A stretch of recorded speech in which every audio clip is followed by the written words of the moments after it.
Our goal on this planet cannot be to stay safe if we want to live a really full life, right? Safety cannot be the goal. To me, the goal is expansion. To me, the goal is how good can it get? To me, the goal is how can I live the fullest expression of who I came here to be? And that involves doing things that feel scary. That involves looking at the limiting beliefs. That involves looking at everything you haven't wanted to look at, but realizing again that that desire is a green light, because not only is it going to make your life better, it's going to make countless other lives better that you can't even imagine right now. Oh my God. It's amazing, because I think what's interesting about what you're saying here is that we look at things like it's a self-sabotage. And I know that Denise in the comments asked about that. She said she would call it self-sabotage. And I think that's true, but you take it in a different way, because what you're saying is it's really a protection mechanism that we've built up over our lives.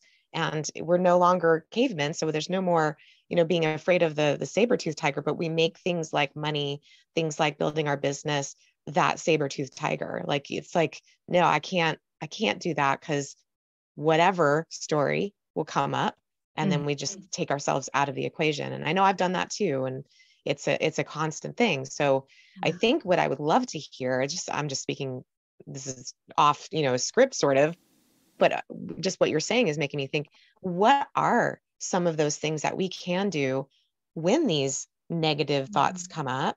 Like, what are sort of in the moment tools or, resources that we should be looking to kind of help us stop the madness and really start that healing and start that opening up? Yeah, that's a great question, Melissa. And I think the energy of it is so important. So to go deeper into what you said, like not making yourself wrong for it first and foremost. Cause if we identify it, Denise, I love how you pulled, like, it's cause it sounds like self-sabotage, right? But then we can kind of go down the spiral of, like I always do this, and make ourselves wrong for it and beat ourselves up for it. A lot of these things are epigenetics. I mean, this is passed down in our cells and our DNA. If any of you have read Patriarchy Stress Disorder, yes, it talks about it. If not, go read that book. Dr. Valerie Rain, she's been a guest mentor for some of our programs. She's amazing. Like this, it gets passed down for us as women, especially for women of color, right? It's like there's things that are just passed on in generations that say it's not safe to be visible. It's not safe to be seen. Patriarchy Stress Disorder, Denise. And so not making ourselves wrong for it, but also realizing that, how do I want to say it? We get to decide what's going to be true for us and what's not going to be true for us at this point in our evolution and in our lives. And so for me, from a very tactical standpoint, it's not a sexy thing, but I have a note on my phone, like, the notes function on your phone. If you have an iPhone, I have a note on my phone that's old personality beliefs, because I know the old personality of Elyse, like I know what she can do, and I'm interested in more now. So I also know, it's like Dr. Joe Dispenza says, your personality creates your personal reality. So if I want to create a different personal reality, I've got to create a new personality. And that's going to be my thoughts, my feelings, my beliefs. So I want to know what's the old personality. So I keep a note on my phone that's old personality beliefs versus new personality beliefs. And I just notice when a thought comes up that isn't in alignment or not supportive of where I want to go, and I write it down on the note. I don't make myself wrong for it. I just notice it. And to me, the process is, number one, thanking it. Like, how are you trying to protect me right now? Thank you for how you're trying to protect me. But then debunking it. Why is this not actually true? Or what is a higher truth here that I could choose, that someone who has the result I want would believe? And I write that down, and that becomes my new thought that I'm going to think. So it's this process called metacognition, which is being able to actually look at your thoughts and realize you are not your thoughts, even though they sound like you.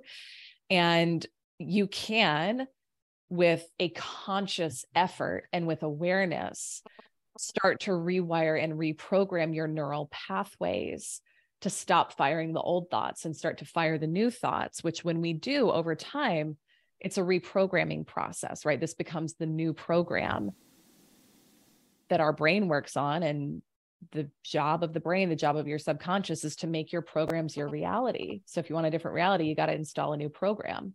So I'm very conscious of what the thoughts are. I'm not always conscious. When I am doing well, I am conscious of my thoughts and I notice what they are.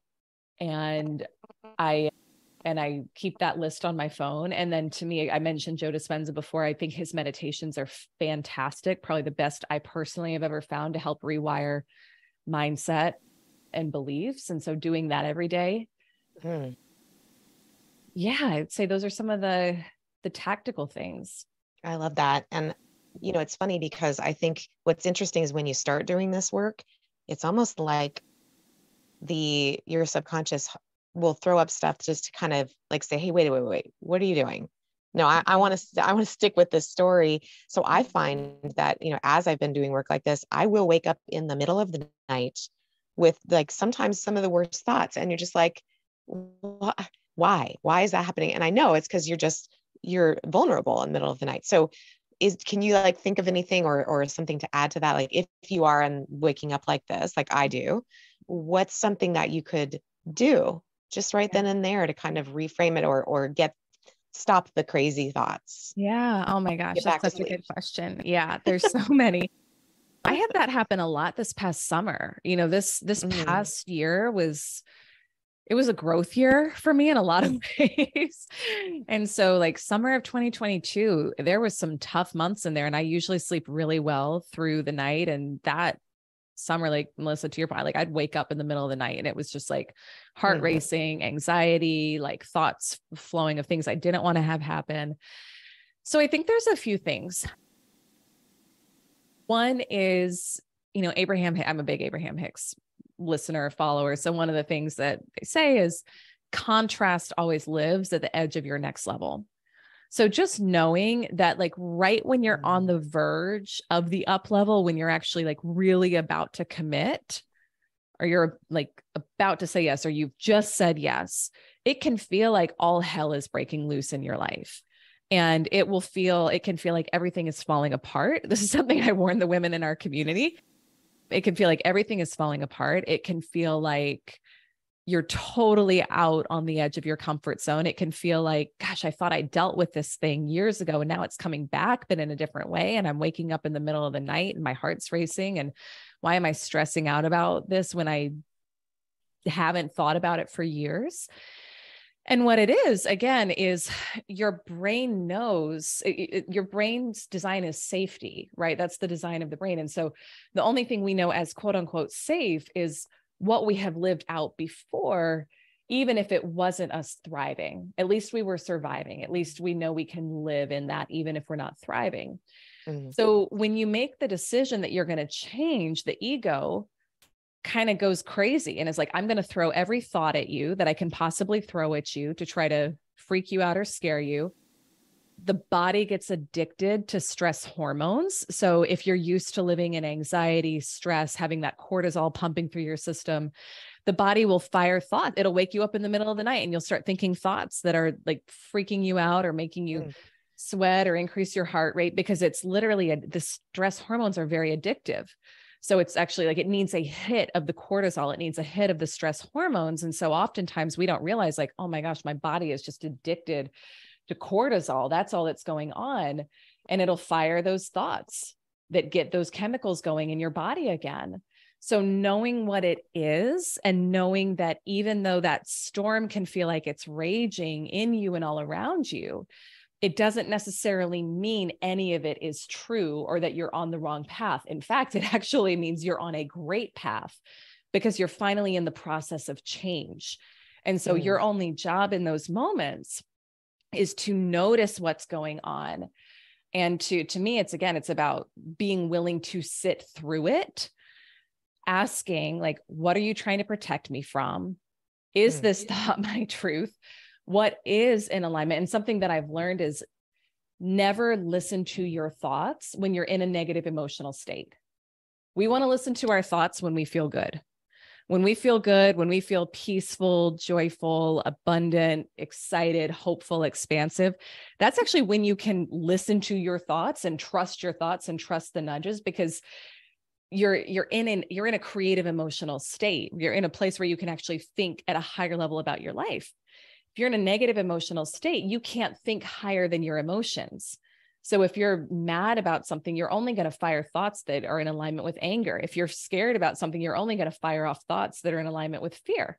That's not in alignment with where you're going, right? That's not why you're here. So we just get to notice them, but not act on them and not accept them as truth. So to me, that's like a little hack.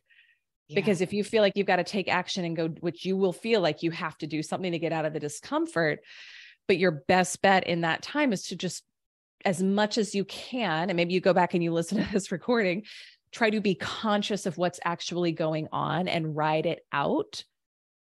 Maybe you need to get up, go for a walk, get outside, meditate, pray, do whatever you need to do. And then from a place that is more peaceful and more empowered, then we can start to analyze and look at, okay, what's really my best next step here and what's really going on. Does that help? Oh my God. Yeah. Yeah. I like that you say, one of the things I think that is very helpful is what you said about how it's an indicator that you're actually getting ready to break through, because holy moly, if you're getting those kinds of thoughts, it's your subconscious saying, I'm going to fight back. I'm going to fight you on this. Mm-hmm. And so if that's what's going on, then it's like, oh, well, obviously they're getting antsy. And I know that Dr. Valerie talks about it as being prison guards. Mm-hmm. And so it's like the prison guards are like, oh, hell no, you're not going there. Yeah. And so it's almost like you get to be powerful in that moment and say, oh, hell yes, I am going there, mm-hmm. and settle down and all will be fine. I love too that you brought up the whole idea of being addicted to the stress hormones, because I think that's very important. And I think it's something that not a lot of people talk about as well. Mm-hmm. Yeah. So go ahead. No, to me, that was pretty transformational. I didn't realize how much that will control things behind the scenes. And I lived with low grade anxiety for many years, and it just felt like me. It felt normal until I started practicing feeling a different way. And I know, and for me, the big leaps, career, business, financial life, came when I was actually feeling really good and feeling peaceful, abundant, calm, generous, etc. But it was a reconditioning process of teaching myself I didn't have to feel that way. And that even though it felt normal to be like mildly anxious all the time, that there was a different way. And just knowing that your body will, like, it gets used to feeling a certain way. It gets used to feeling depression, fear, anger, disempowerment, anxiety, and it gets hooked on those chemicals because they are addictive. So it's a rewiring process. It's a reconditioning process, but you can shift out of those states. And you're never going to do your best work in those states. You're never going to have your best results in those states. So I think just knowing what it is and knowing that it often comes on hardest when you really are like very intentional about making change in your life is a very empowering thing to know. And it doesn't have to last. Yeah. Yeah. It's ironic in a way. Mm-hmm. Yeah. For sure. I just want to kind of pop into the chat here and see what people are saying. So I see that Teresa says, what is the saying? Contrast is on the edge of breakthrough. So I like that for sure, Teresa. And let's see. So Dee Dee says she does a daily progress check, acknowledging what went well, expressing gratitude at all that happened. And the most important is asking yourself a subconscious rather, a question about what you're working on or the solution that you're seeking, so that your subconscious can continue to work on that. Thank you, Dee Dee. And then Teresa says she was told exhaustion is a habit, and that was an aha for her. So she's been working on reframing how she monitors her energy level. I love that. So good. So good, you guys. This is amazing. So before we kind of move into the last part of the interview, I would actually love to ask you, because I know that you have this background with personal branding and brand building for coaches. I would love for you to just talk a little bit about how does, like, having that right mindset, how has that helped you in terms of building your brand to the level that you have now? And is there a connection there? Maybe that's my question. Yeah, that's a great question. So I think One of the things we have to remember is oftentimes how do I say this? We seek validation before we feel like we can go out there and promote ourselves. So whether it's, I need another certification before I can go market myself as being, equipped to help my clients. Now, in some industries, you actually need that. So I'm not saying like, don't do what you need to do in your industry, but a lot of times it's a form of hiding.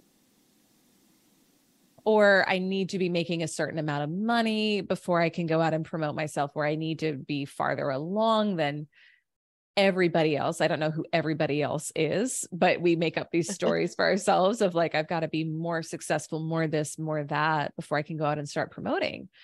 And what I've really realized is that because truly everything is a mirror in life, your clients, your opportunities, your money, all of it, it's just going to be a mirror of how you're feeling about yourself and how you're promoting yourself.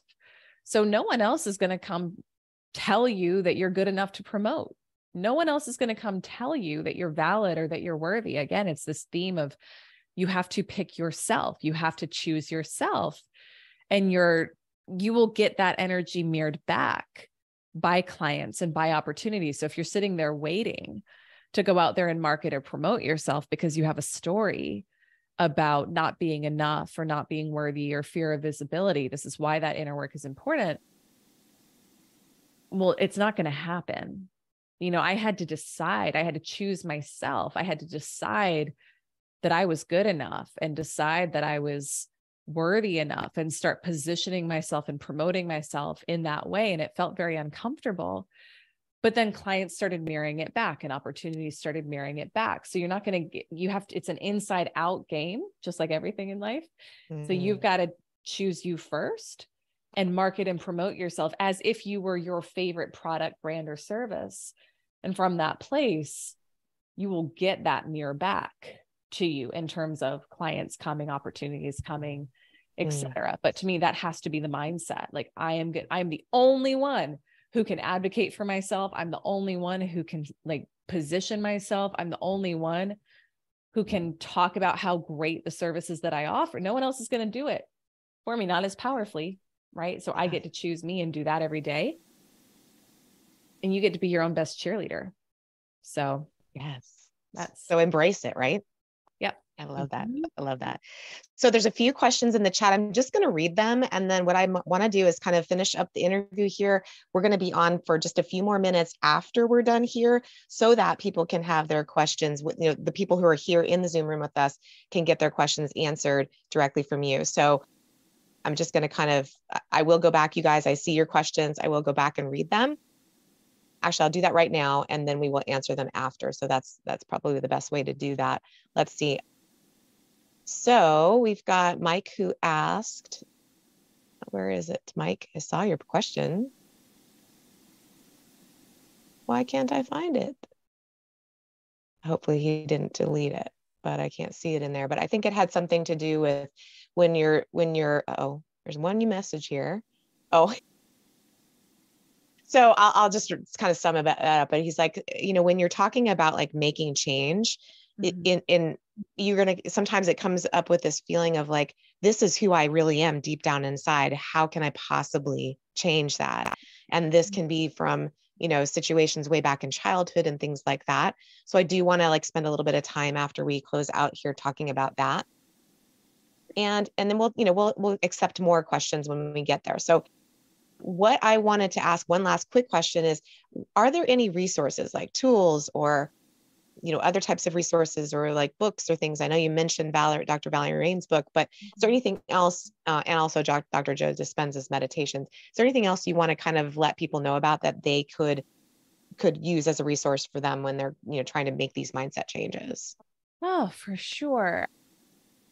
I mean, is it okay to share some of my own stuff here? Would you tell me what's appropriate here? I'm Absolutely. And in fact, we are going, for sure. And we're going to be dropping some links in the chat too, also in the show notes after the show. So yeah, awesome. Yeah. So I think some of the resources I already shared, those are some of the ones that I have used on a regular basis to really help. we have some resources within the community, whether it's, my podcast, She Sells Radio, that's totally free. You can subscribe to it, listen there.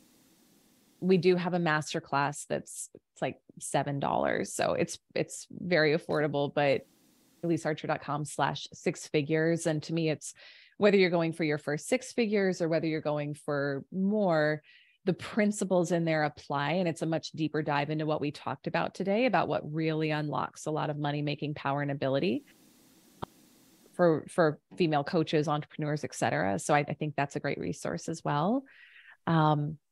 Yeah, I would say those are probably good places to start. Yeah. Cool. And so my roadie today, Jenny, is going to drop that into the chat here shortly. So you guys can take a look at that. And let's see. So I just want to say, so if for the audience that's listening on social media, just so you know, if you get into the Zoom room on our next show, you're going to be able to stay after and ask my guest questions. And I hope you guys today loved the topic that we discussed. I know I did. We're going to dive into a little bit more in just a moment.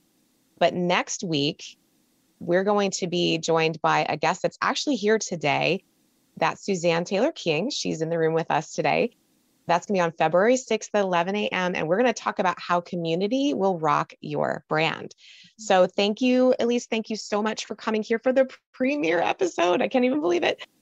And definitely, you guys, do not forget to connect with Elyse. Go to listen to her podcast like I have. Go grab that masterclass. It's going to be in the notes and in the chat here. And yeah, that's about it. So thank you. And we're going to conclude the first episode of the ROCKSTAR Coach Brand Club. Thank you, guys.